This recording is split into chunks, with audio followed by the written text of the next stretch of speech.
شهر رمضان الذي أنزل فيه القرآن هدى للناس وبينات من الهدى والفرقان. أعوذ بالله من الشيطان الرجيم. بسم الله الرحمن الرحيم. شهر رمضان الذي أنزل فيه القرآن هدى للناس وبينات من الهدى والفرقان. سورہ مبارکہ حجرات کی 11ویں آیت کی تلاوت کا شرف حاصل کریں گے. خالق کائنات اس آیہ مجیدہ میں ارشاد فرما رہا ہے: یا ایہا الذین آمنوا لا يسخر قوم من قوم عسى ان يكون خيرا منهم ولا نساء من نساء عسى ان يكن خيرا منهن ولا تلمزوا انفسكم ولا تنابزوا بالالقاب بئس الاسم الفسوق بعد الإيمان ومن لم يتب فأولئك هم الظالمون. پروردگار اس آیہ مجیدہ میں ارشاد فرما رہا ہے: اے ایمان لانے والو، تم میں سے بعض مرد حضرات کا ایک گروہ دوسرے مرد حضرات کے گروہ کا مسخرہ نہ اڑائیں، مسخرہ نہ کریں، مذاق نہ کریں. کیوں؟ اس لیے کہ شاید جس گروہ کا، جن افراد کا استہزاء اور مذاق اڑا رہا ہے، شاید خدا کے ہاں وہ بہتر ہو تمہاری نسبت. اور اس کے بعد عورتوں کے لیے خاص طور پر کہا وَلَا نِسَاءٌ مِّن نِسَاءٍ، اور بعض عورتیں دوسرے بعض عورتوں کا استہزاء نہ کریں، ان کا مذاق نہ اڑائیں. کیوں؟ اس لیے کہ شاید جن عورتوں کا استہزاء اور مذاق اڑا رہا ہے وہ ان عورتوں سے بہتر ہوں، اللہ کے نزدیک ان کا مقام درجات بلند ہو. اور اس کے بعد خالق کائنات آگے بڑھ کر دوبارہ انسانوں سے مخاطب ہو کر انسانوں کو زندگی گزارنے، اجتماعی زندگی گزارنے کا اصول اور طریقہ بتا رہا ہے. وَلَا تَلْمِزُوا أَنفُسَكُمْ بِالْأَلْقَابِ، اور اے ایمان لانے والو، تم لوگ ایک دوسرے کو برے القابات سے بھی یاد نہ کرو. کیوں؟ اس لیے کہ ایک بعض افراد کا ایمان لانے کے بعد دوبارہ ان کو جاہلیت کے زمانے کے جو نام تھے، جو اسما تھے، ان کے ساتھ ان کے ذریعے ان کو یاد کرنا یہ بہت بری چیز ہے. اور جو افراد ان چیزوں کو اگر بجا لائے اور توبہ نہ کرے تو ان کا شمار ظالموں میں اور ستمگروں میں ہوگا. سب سے پہلے آیہ شریفہ کا جو شان نزول ہے، وہ پہلے حصے کا جہاں قوم من قوم کہا، جو مرد حضرات سے تعلق رکھتا ہے، مختلف شان نزول اس حوالے سے مفسرین نے بیان کیا ہے. ان میں سے ایک کہا ہے کہ یہ آیت جو ہے پیغمبر خدا صلی اللہ علیہ وآلہ وسلم کے جو خطیب تھے ثابت ابن قیس، اس کے بارے میں نازل ہوا ہے. ثابت ابن قیس جو ہے وہ تھوڑا اونچا سنتا تھا، اس لیے وہ اس کی کوشش یہ ہوتی تھی کہ وہ ہمیشہ مجلس میں پیغمبر اکرم صلی اللہ علیہ وآلہ وسلم کے پاس جا کر بیٹھے. اس لیے وہ مسجد میں یا دوسرے جگہ پر ہمیشہ لوگوں سے آگے آ کر پیغمبر کے نزدیک بیٹھنے کی کوشش کرتے تھے۔ ایک دفعہ وہ لیٹ پہنچا اور لوگوں کو کراس کرتے ہوئے آگے جانے کی کوشش کی۔ اتنے میں ایک شخص نے اس سے مخاطب ہو کر کہا، اے ثابت ابن قیس، یہیں بیٹھ جاؤ، اور اسے آگے جگہ نہیں دیا۔ ثابت ابن قیس اس کے پیچھے بیٹھ گئے اور بہت ہی ناراض ہوا، اور بعد میں ثابت ابن قیس نے اس شخص سے سوال کیا، تم کون ہو؟ تو اس شخص نے اپنا نسب بیان کیا، تو ثابت ابن قیس نے اس کی ماں کے ایک برے لقب کے ساتھ اسے یاد کیا۔ ایسا لقب جو زمانے جاہلیت میں ایک دوسرے کو ان القابات کے ذریعے سے پکارتے تھے۔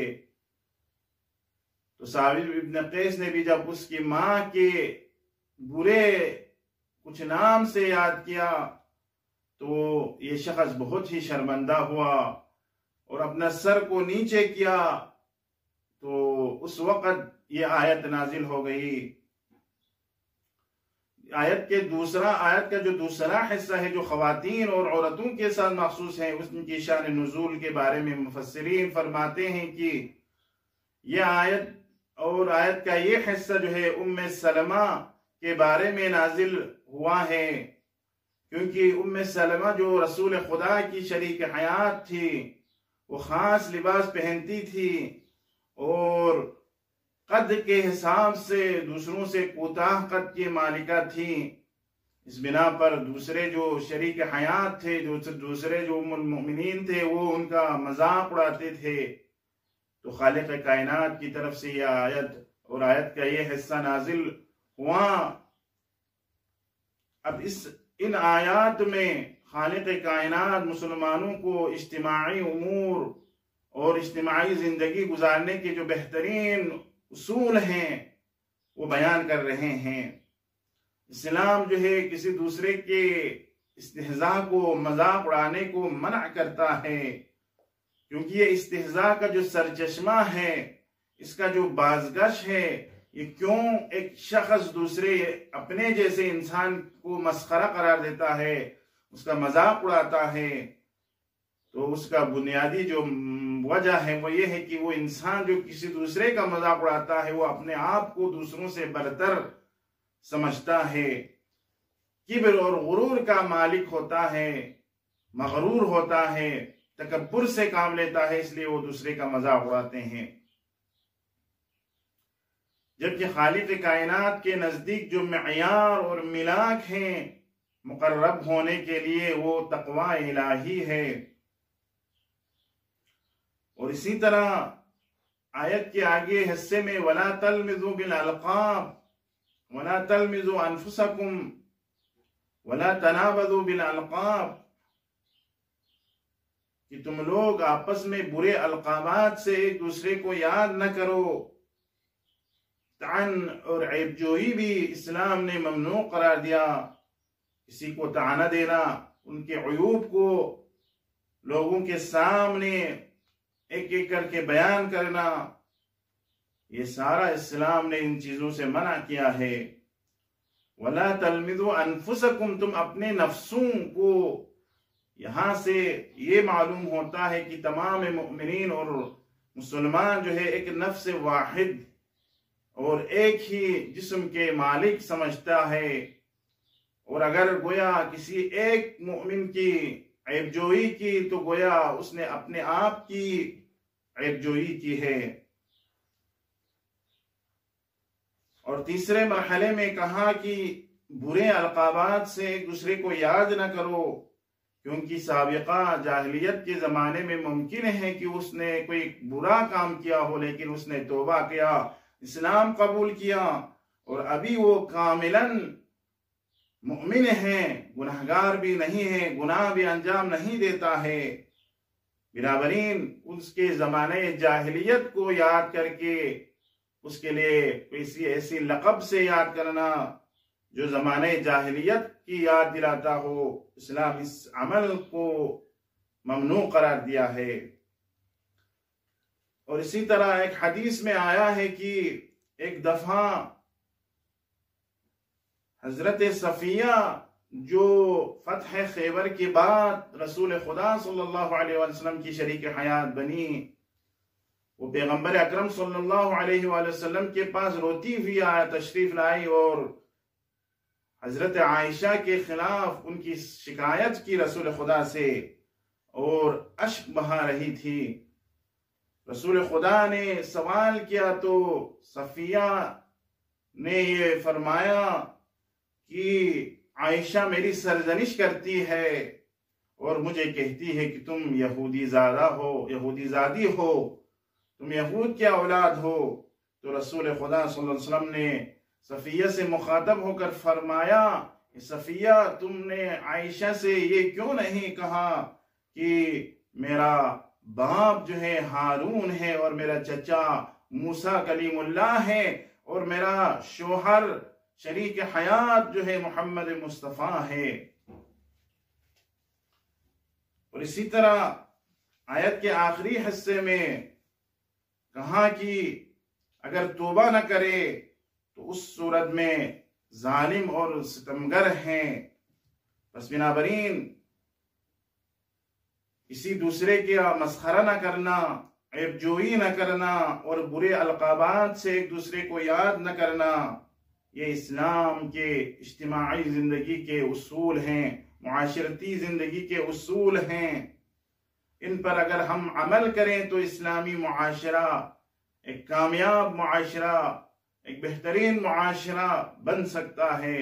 لیکن اگر ہم اسلام کے بتائے ہوئے ان اصولوں پر عمل نہ کریں تو یہ اسلامی معاشرہ اسلامی بھی ہم نہیں کہہ سکتے، کیونکہ اس میں قرآنی اور الہی دستورات پر ہم عمل نہیں کرتے، بنابراین اس معاشرے کو ہم اسلامی معاشرہ نہیں کہہ سکتا۔ دوسری طرف اگر ہم ان چیزوں کی رعایت نہ کریں تو ہم ایک دوسرے کے دشمن بن کر معاشرے میں رہیں گے، ایک دوسرے کا سامنا نہیں کر سکیں گے، ہر ایک دوسرے کو برے القاب سے نوازیں، عیب جوئی ہو، مسخرہ ہو تو زندگی اجیرن بن کر رہ جائے گی۔ جو پیام جو ہمیں ملتا ہے، جو درس ان آیے شریفہ سے ملتا ہے وہ یہ ہے کہ ایمان کا تقاضا یہ ہے کہ ہم کسی دوسرے کا مسخرہ نہ اڑائیں، مسخرہ نہ کریں، ہم دوسرے افراد کے باطن سے آگاہ نہیں ہیں، بنابراین ظاہر بین بننے کی کوشش نہیں کرنی چاہیے، کسی چیز کے ظاہر کو دیکھ کر حکم نہیں چلانا چاہیے، کسی چیز کے ظاہر کو دیکھتے ہی فوراً حکم لاگو نہیں کرنا چاہیے۔ تیسرا جو پیام ہے وہ یہ کہ لوگوں کی عیب جوئی کرنا در حقیقت گویا اپنے آپ کی عیب جوئی کرنا ہے، اور مسخرہ کرنا، استہزاء کرنا، عیب جوئی کرنا یہ گناہ ہے، اور اس گناہ کے لیے توبہ ضروری ہے، اور اگر توبہ نہ کرے تو ظالم ستمگروں میں شمار ہوتا ہے۔ اور مسخرہ کرنا گویا کسی دوسرے انسان کے شخصی حریم میں تجاوز کرنا ہے۔ اسی طرح مسخرہ کرنے کا جو سرچشمہ ہے وہ اپنے آپ کو دوسروں سے بڑا سمجھنا، خود برتر بینی ہے، در حال کہ خداوند متعال نے جو معیار اور ملاک انسان کے لیے بتایا ہے وہ ان اکرمکم عند اللہ اتقاکم ہے۔ اور یہی مسخرہ کرنا، استہزاء کرنا، برے القابات سے ایک دوسرے کو نوازنا، یہ ساری چیزیں فتنہ اور فتنے کے لیے چابی کی حیثیت رکھتی ہے، جو دشمنی، کینہ، حسادت، عداوت، ان تمام بری صفات کا باعث بنتا ہے۔ ماہ مبارک رمضان میں خداوند متعال کے حضور یہ عہد کرنا چاہیے کہ ہم اسلامی معاشرے میں الہی دستورات کو نافذ کریں گے، سب سے پہلے ہم خود عمل کریں گے اور اس کے بعد دوسروں کو الہی دستورات کی طرف دعوت دیں گے۔ دعا کرتے ہیں پاک پروردگارہ ہمیں قرآن سمجھنے اور ان پر عمل کرنے اور دوسروں کو سمجھانے کی توفیق عطا فرما۔ والسلام علیکم ورحمۃ اللہ وبرکاتہ۔